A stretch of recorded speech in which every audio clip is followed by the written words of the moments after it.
राधे राधे दोस्तों। वर्ष में केवल एक बार आती हैं यह विशेष निर्जला एकादशी। ये ऐसी एकादशी है जो सबसे ज़्यादा पुण्य प्रदान करने वाली और मंगलमय है, जिसका नियम और श्रद्धा पूर्वक पालन करने से वर्ष की सभी एकादशियों का फल मिल जाता है। निर्जला एकादशी भगवान विष्णु को समर्पित होती है। जो भी व्यक्ति सच्चे मन से निर्जला एकादशी का व्रत करता है उसके सारे कष्ट दूर हो जाते हैं। निर्जला एकादशी मनुष्य के सभी पूर्व पाप कर्मों को नष्ट कर देती है और पुण्य फल देती है।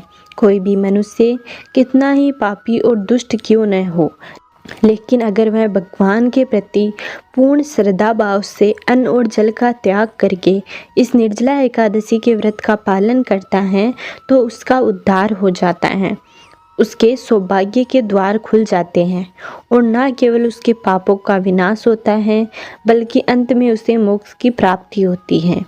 अब सुनिए निर्जला एकादशी की व्रत कथा। भीमसेन व्यास जी से कहने लगे कि हे पितामह हैं, भ्राता युधिष्ठिर, माता कुंती, द्रौपदी, अर्जुन, नकुल और सहदेव आदि सब एकादशी का व्रत करने को कहते हैं, परंतु महाराज मैं उनसे कहता हूँ कि भाई मैं भगवान की पूजा पाठ तो कर सकता हूँ, दान भी दे सकता हूँ, परंतु भोजन के बिना नहीं रह सकता। इस पर व्यास जी कहने लगे कि हे भीमसेन, यदि तुम नरक को बुरा और स्वर्ग को अच्छा समझते हो तो प्रति मास की दोनों एकादशियों को अन्न मत खाया करो। भीमसेन कहने लगे कि हे पितामह हैं, मैं तो पहले ही कह चुका हूँ कि मैं भूख सहन नहीं कर सकता। यदि वर्ष भर में कोई एक ही व्रत हो तो वह मैं रख सकता हूँ, क्योंकि मेरे पेट में वक्र नाम वाली अग्नि है, इसलिए मैं भोजन किए बिना नहीं रह सकता। भोजन करने से वह शांत रहती हैं, इसलिए पूरा उपवास तो क्या, एक समय भी मैं बिना भोजन के नहीं रह पाता।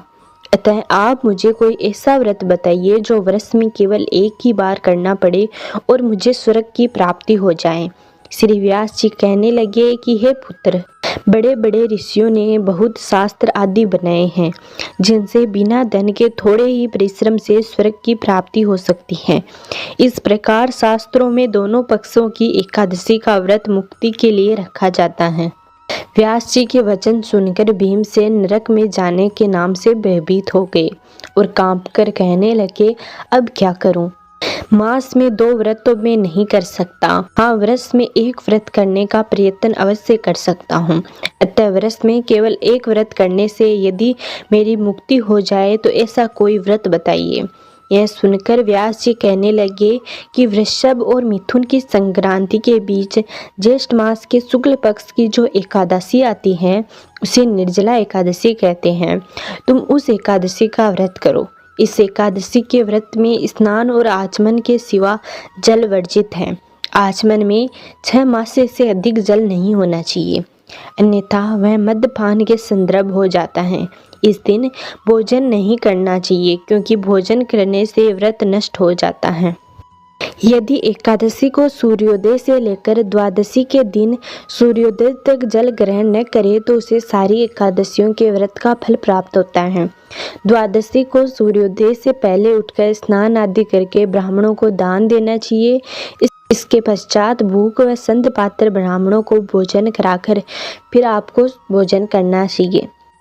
इसका फल पूरे एक वर्ष की संपूर्ण एकादशियों के बराबर होता है। व्यास जी कहने लगे कि हे भीमसेन, यह मुझको स्वयं भगवान ने बताया है। इस एकादशी का पुण्य समस्त तीर्थों और दानों से अधिक है। केवल एक दिन मनुष्य निर्जल रहने से पापों से मुक्त हो जाता है। जो मनुष्य निर्जला एकादशी का व्रत करते हैं उनकी मृत्यु के समय यमदूत आकर उन्हें नहीं घेरते, बल्कि भगवान के पादस्य उसे पुष्प वाहन में बिठाकर स्वर्ग को ले जाते हैं।